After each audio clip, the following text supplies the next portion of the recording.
Today, I am going to show you the most effective tactics and formation to use at the start of FC25. So dear YouTube, if you are new to my channel and you are wondering why should I trust this guy when it comes to tactics, well, maybe because I have coached professional players at the World Cup and have played several FIFA/FC professional online tournaments despite being from an ineligible country. Now, with that yapping aside, let's get down to business, guys. First, if you want to change tactics, I know it's very confusing, just press L3/LS on your Xbox and go to team management. Okay. After that, you can assign different tactics. So we are going to use our D-pad or the left stick, go right, and we're going to create a new tactic. And you can name it anything. Now we have a whole formation in front of us. We are going to change this formation. Click X, edit tactic. Now here we can change our formation. We are going to choose the 4-4-2 formation. Yes, we are going to choose the most balanced formation at the start of the game. Remember, the game is still very fresh and we have to discover the meta. Remember, it is the start of the game and we have to focus on neutrality. This formation is really good in both defense and attack. It provides us with 4 midfielders, 4 defenders, and 2 strikers. Now, this year, the main change is player roles. But before we talk about player roles, let's discuss the team tactics. Now that we have selected 4-4-2 flat, so mainly we have 3 options: balanced, counter, or short passing. Think of short passing as more like a possession-based tactics where players will come to support you and offer those short passing options for a passing game. Alright, it is a good viable tactic, but it is not the one we are going to use today. Counter is more like long ball where they will give you those runs in behind. It is good, viable in some situations, but again, not a tactic we are going to use today, but it is important to know what each tactic does, alright? Balanced is the best at the start of the game. It has always been like that, and it is still the same way. Defensive approach, high, aggressive, it does not matter, okay? We are going to keep it at balance and then just manually adjust our defensive line. So basically, this is just the depth. So we will keep 70 depth. Why 70 depth and why not lower depth? Okay, guys, I have experimented with different numbers, and with these tactics I have beaten some top players in friendlies and I have won drafts. As you know, drafts are really hard at the start of the game. So line height is going to be 70. The team will apply a lot of pressure and the opponents will struggle against that press, but you need certain player roles to be able to play this formation and depth correctly. All right, 70 depth is good enough. But if you are someone who thinks that they are not really good at right stick switching just yet, then I would suggest keep it at 65. However, 70 is the sweet spot. I really like this depth. You might have noticed passing is hard in this game because you need high passing attributes to be able to make good passes. And people are used to of using 99 rated cards from FC24. They really struggle to beat the press when you set it to 70. Now this is the key, player role. I have a different video which I made on player roles which you can watch at the end of this video. We mainly need 2 player roles for the strikers, alright? One is going to be advanced forward and the second is going to be poacher. Why should we use advanced forward? And the focus should also be set to complete.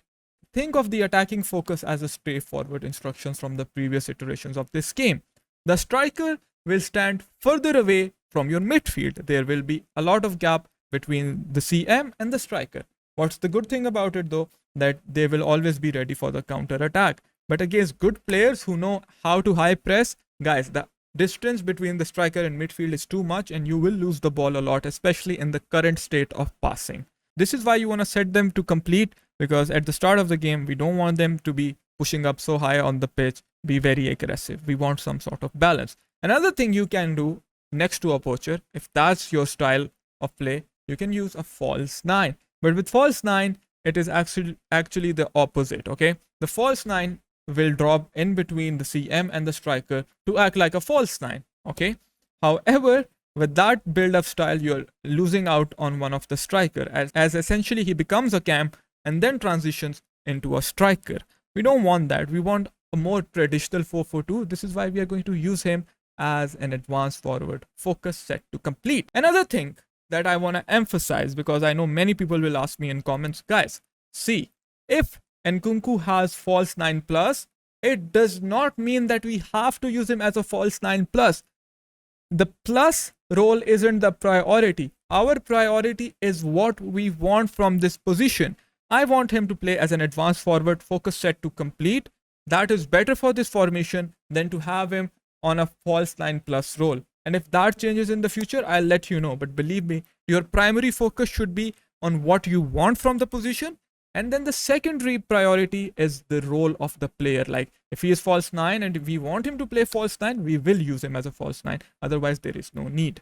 Same thing here. I could use Son as an inside forward plus, but we don't want that. So what are we going to do? We are going to use him as a winger. We want both of our LM and RM to have the winger role and focus set to balanced. If we put them on attacking role, they'll be making those runs in behind, hence disrupting the shape of this formation while building up. We want the formation to be as stable, as in shape as it can be without the ball. Okay, this is what we want. We want the formation to be a 4-4-2 without the ball and with the ball as well. This is why I'm going to keep him as a winger. See, if I set him to inside forward and attack with the ball, what he does, he plays next to Haaland as more like an inverted cam like we would see in a 4-2-2. We don't want that. We want a strict out and out 4-4-2. This is why we're going to use him as what? As a winger, focus set to balance. Same with Mr. Mo Salah. We want one of our CMs in this formation to be a box to box plus or plus plus, okay, because they are going to be operating in both boxes. They are going to help us in defense, help us in attack. We want them to perform both roles. Their focus is going to be only balance, as that is the only option. The other CM, we are not going to use him as a box to box. Ideally, we want to use this CM as a holding CM or a deep lying playmaker. With Frankie de Jong, I am going to keep him holding role, and the focus is going to be set to defend, of course. So they are going to be staying back and cutting those passing lanes, making sure that we are not exposed to counter attacks. One of our fullbacks is going to be set to wing back plus. Why? Because overlapping fullbacks are still very important, still very good in this game. We want one of our fullbacks to overlap. So one of our more attacking fullback is going to be wing back plus, and the focus is of course going to be balanced. All right. The other fullback will have a fullback role, focus set to defend. We want them to play close to our defensive line to make sure that we don't concede counter attacks and they are not out of position. So the more defensive one will have the role of a fullback, focus set to defend. We need at least one defender with the defender plus plus role, and if they don't have this plus plus, just put them as a defender, okay? And their focus is of course going to be set to defend. A no-nonsense center back who excels at the basics of defending. This is what we like to see. And jockeying is really strong this year, which I will talk more about in my defending tutorial. So you want these big, beefy defenders, all right? If you want a cheap option, Todibo is really good as well. Ideally, you could have both of them on the defender role. It does not matter. It is great. But I like to manually high press. I want one of my center backs to have the stopper role. The stopper is a little bit more aggressive role of a center back. They'll be more aggressive. They will slightly be out of position, but they'll apply a lot of pressure on the opposition striker, making it hard to pass the ball. I will emphasize again, in the current state of this game, passing is hard. Passing attributes matter, because passing attributes matter. People struggle to pass the ball. When you apply pressure, they struggle. And you might ask me, what about ball playing defender? Is again a great role to use against someone who's really high pressing you and you want to get out of the press. This is great. But for me, if you ask me, the best combination, defender and stopper at this current state of the game, you want to use these two roles. Now you know that player roles are the most important thing in this game. If you want to know everything about player roles, click this video out here. If you have learned something of value today, please hit that like button and consider subscribing to my channel, as I am going to be posting a lot more tutorials and tactics.